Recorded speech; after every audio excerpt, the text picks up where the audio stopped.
На самом деле, никаких законов в том, что один театр показался хорошо в одном фестивале, а на следующем фестивале он снова показался хорошо или плохо. Таких законов нет. Мы прекрасно понимаем, что даже и замечательные труппы, и прекрасных режиссеров никто не застрахован ни от удачи, нет провала. Это все такая стихия театра. Есть в таком серьезном театре, как театр Камала, конечно же, есть некий уровень, ниже которого театр никогда не опустится. Но в основном все равно все театры подвержены одним и тем же законам. Это вот много. Я помню, была такая история, очень хорошая режиссерская команда в театре комедии в Петербурге ставили Татарина Староскона. Это был там Дмитрий Астахан, режиссер, Александр Потыкин, художник, композитор Владимир Боев, художник, очень такая балетмейстер очень известный. А получился плохой спектакль. Вот когда был банкет, Саша Потыкин, композитор, сказал: вот почему так бывает, ребята? Вот мы все такие известные люди, со званиями, с таким опытом. А такую фигню поставили? Непонятно, вот это так часто бывает. Вот. Сегодняшний фестиваль, конечно, как всегда, показал, что театр Камала находится вот на серьезном уровне, и те работы, которые мы видели, это работы серьезные, актерские, режиссерские. По крайней мере, понятно, что театр может расти, потому что есть актерская труппа разновозрастная, и она обучена, она готова выполнять серьезные задачи. Есть режиссерские силы, привлеченные и местные, которые тоже готовы с серьезными предложениями и задачами выйти. И в этом отношении, конечно, как всегда, ваш театр самый благополучный. Другое дело, что есть и серьезное разочарование для меня. Например, работа Юлии Захаровой показала, что человеку перестал в нем жить этот огонь театра. Она обрела, как ей кажется, какой-то навык, который позволяет, в общем, работать, не особенно погружаясь, не особенно затрачиваясь, и самой играть, и самой ставить. И все это приобретает, конечно, ужасные какие-то черты такого полухалтуры. Замечательная работа, на мой взгляд, показал театр Ченчурина. Для меня это впервые работу такого уровня в этом театре с очень интересной работой одной резиды режиссера и другой резиды актрисы. Это спектакль «Чулпан», хорошие мужские роли. Спектакль сделан очень атмосферный, большим вкусом, тонким вкусом, с прекрасными актерскими работами.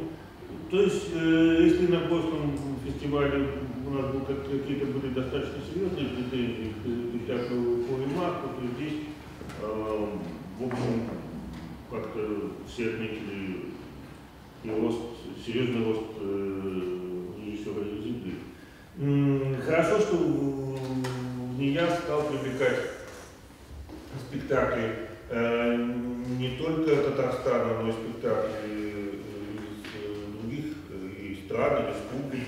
И интересные ребята и в Уфу приехали, конечно, тоже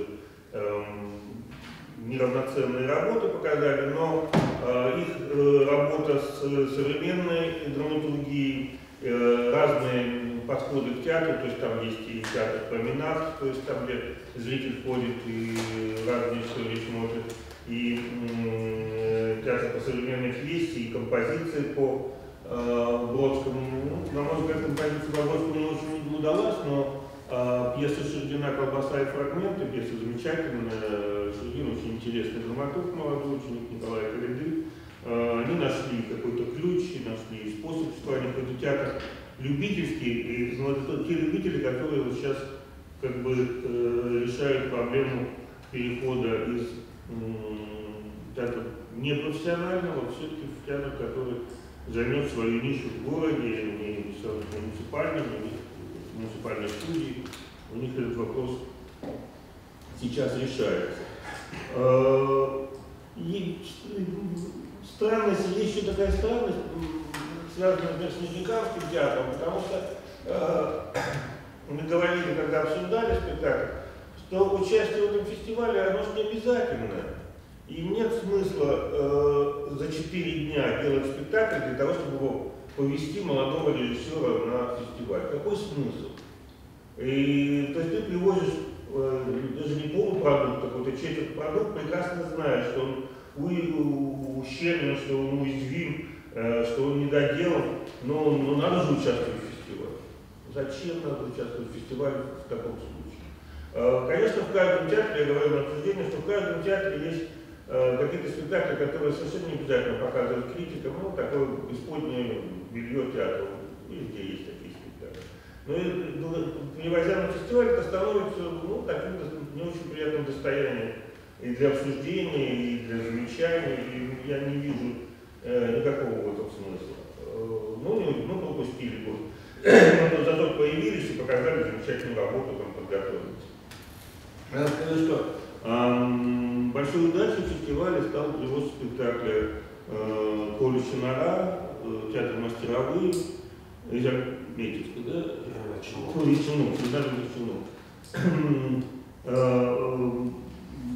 Дениса Кузнеярова вы все знаете, молодой режиссер, который ищет, и у которого есть удачи и провалы.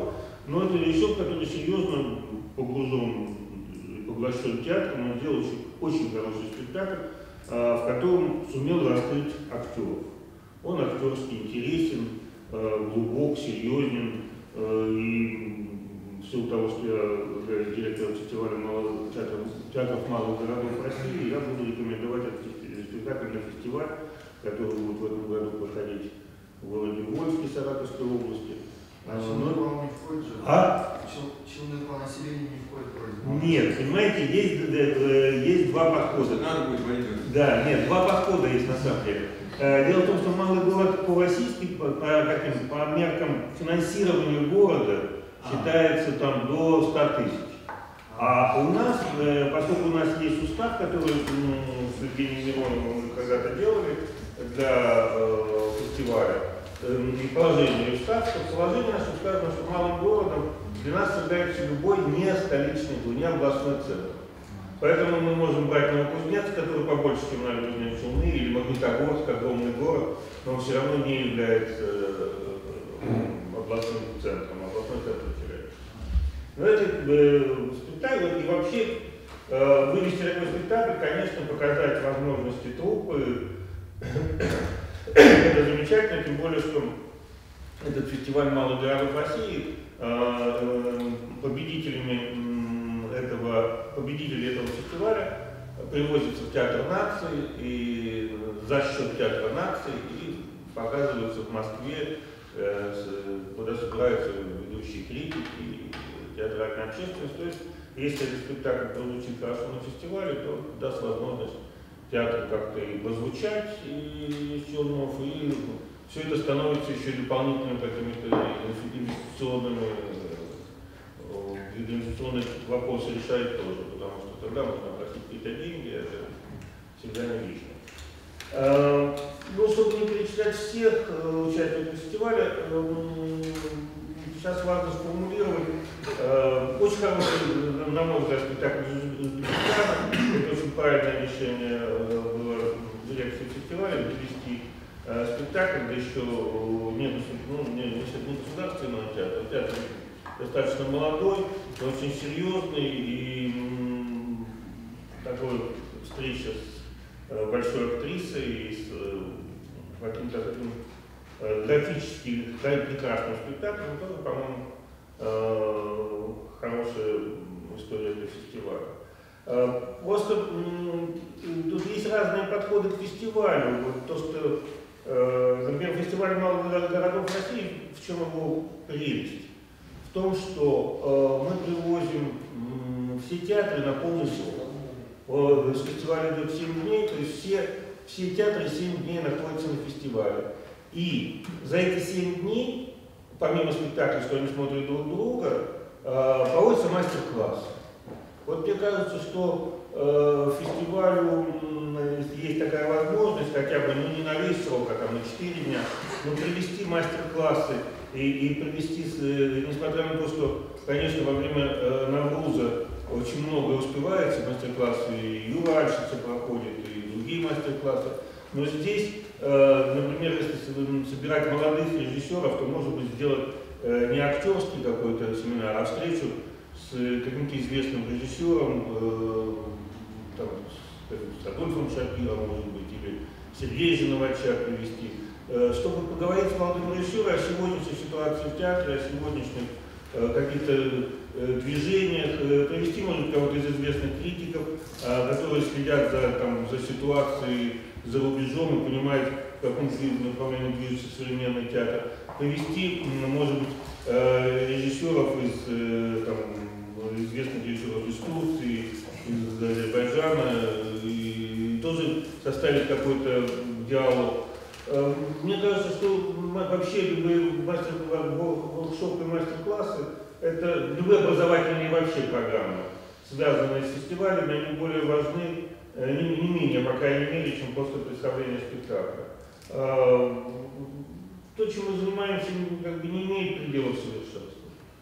Не имеет пределов и актерский, когда был мастер-класс на фестивале, в Перми на фестивале пространства режиссуры, когда приехал Парсифаль, проводил мастер-классы, и народные артисты, и молодые артисты вставали в круг и чему-то учились. Или когда Слава Кокорин проводит свои мастер-классы по системе Михаила Чехова, я видел это и в Швейцарии, и во Франции, и приходили известные звезды, кинозвезды заниматься, потому что это школа, бесконечная школа обучения профессии, которая не имеет предела совершенно.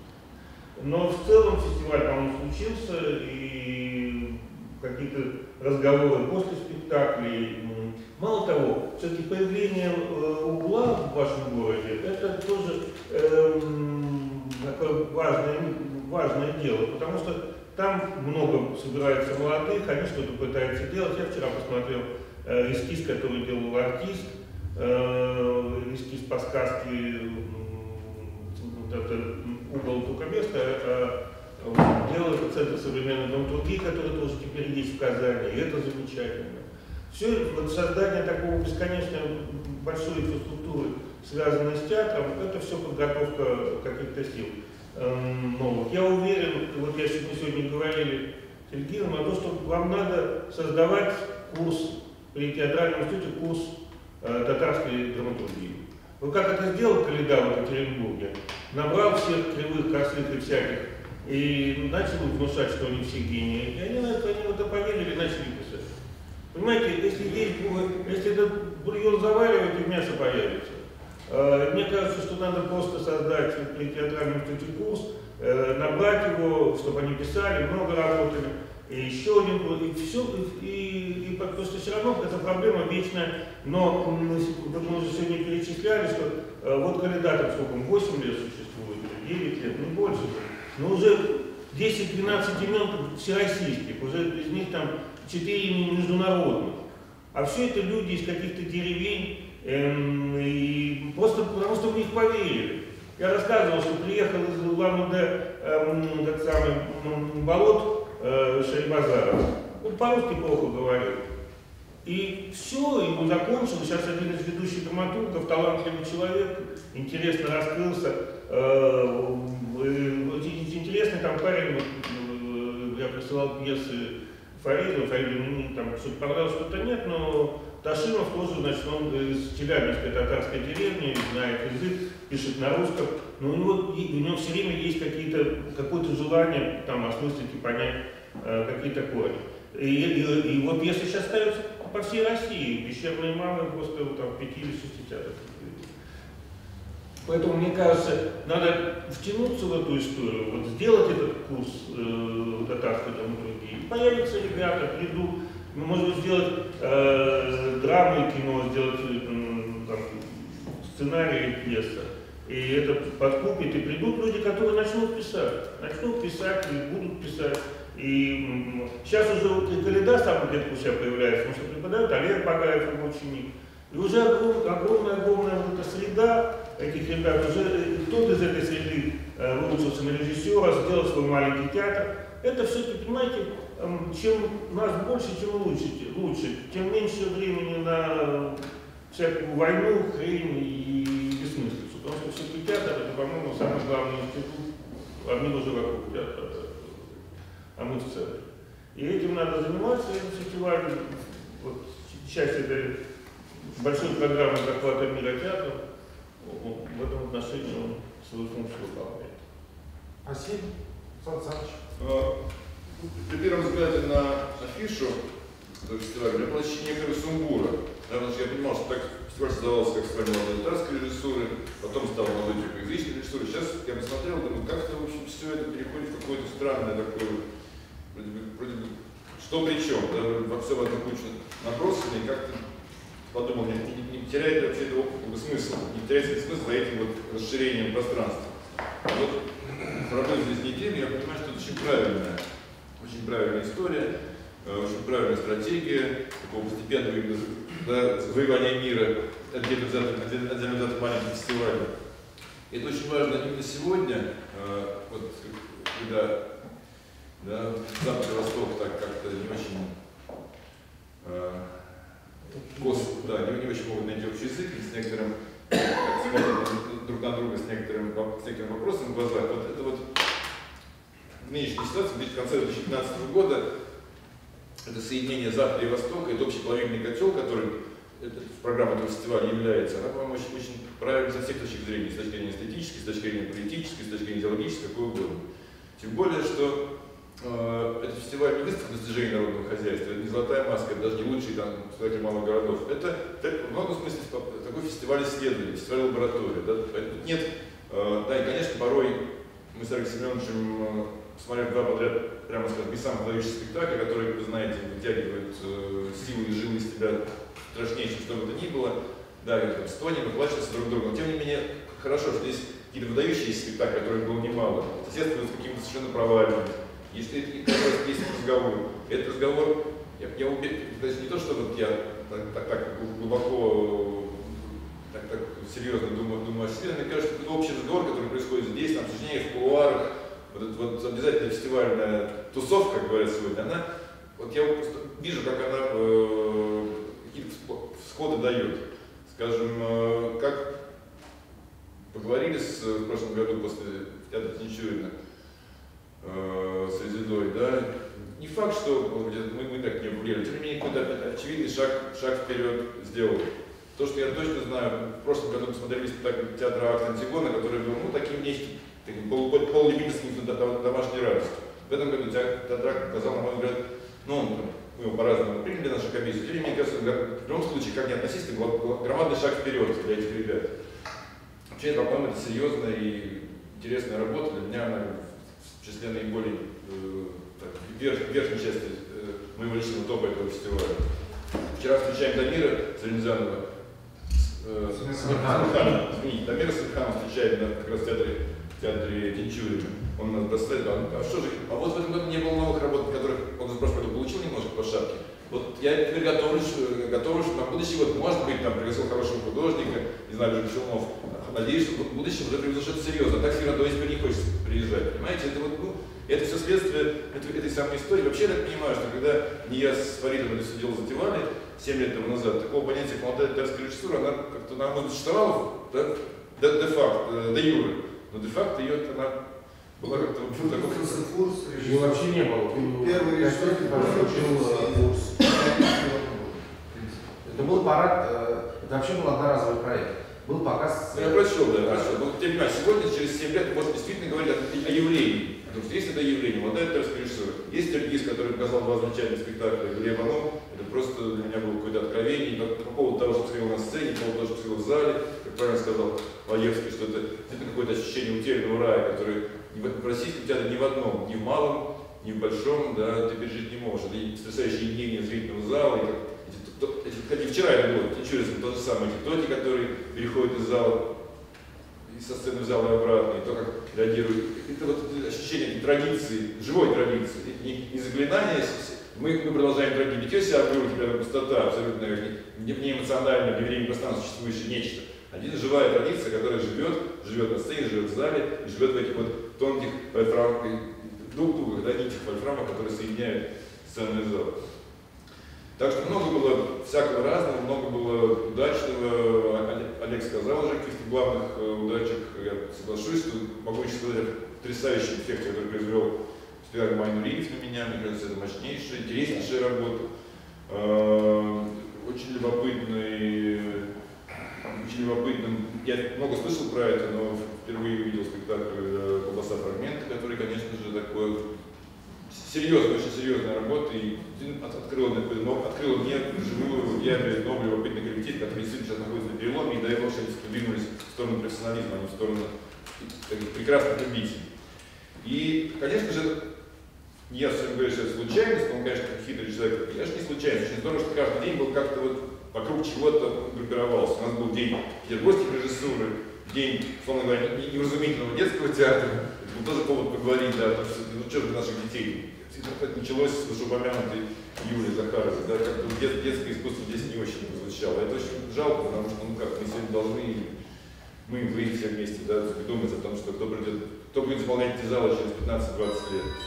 Был у нас день поэтического театра, совершенно разные контрасты, да, что может быть более не похоже друг на друга, спектакль «Бровь», спектакль «Осколки памяти», как-то вот они тоже связались воедино. Вчера был день 60-х годов, день других 60-х годов, как-то вот каждый день давал повод плюс ко всему, плюс к разговору о конкретном спектакле, давал повод говорить о каких-то еще общих проблемах современного театра.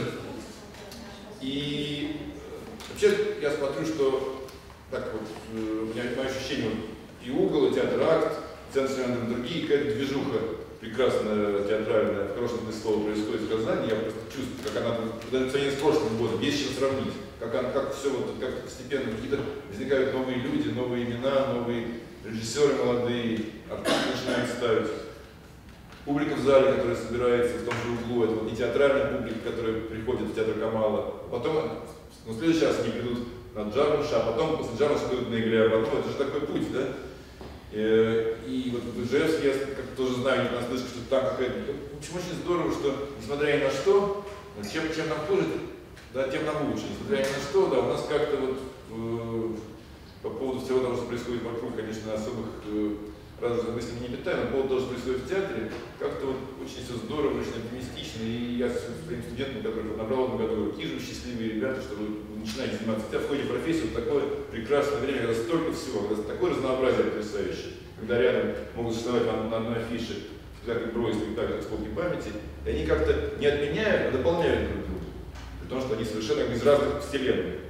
И это вот замечательное, мне кажется, свойство этого фестиваля, которому, кажется, очень хочется пожелать в наше непростое время больше бюджет, потому что действительно хотелось бы, многие коллективы это очень так большой горечью въезжали, и мы там, вот, конечно, хочется приехать на фестиваль, конечно, как в театре как в фестивале малых городов, покрутиться, посмотреть спектакли коллег, потусовать водки Татарстан побольше. Так все равно никогда не будет.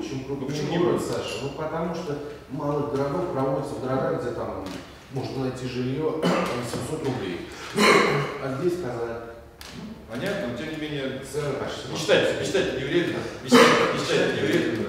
Вот, поэтому хотел бы, чтобы этот фестиваль, помимо общеказанской движухи, еще было конкретно этого прекрасного, замечательного фестиваля «Весло», который очень жалко, как-то вот не хочется расставаться, не хочется прощаться. Здесь у вас хорошо. Спасибо, Нияз, спасибо всем. Спасибо всем. Спасибо вам.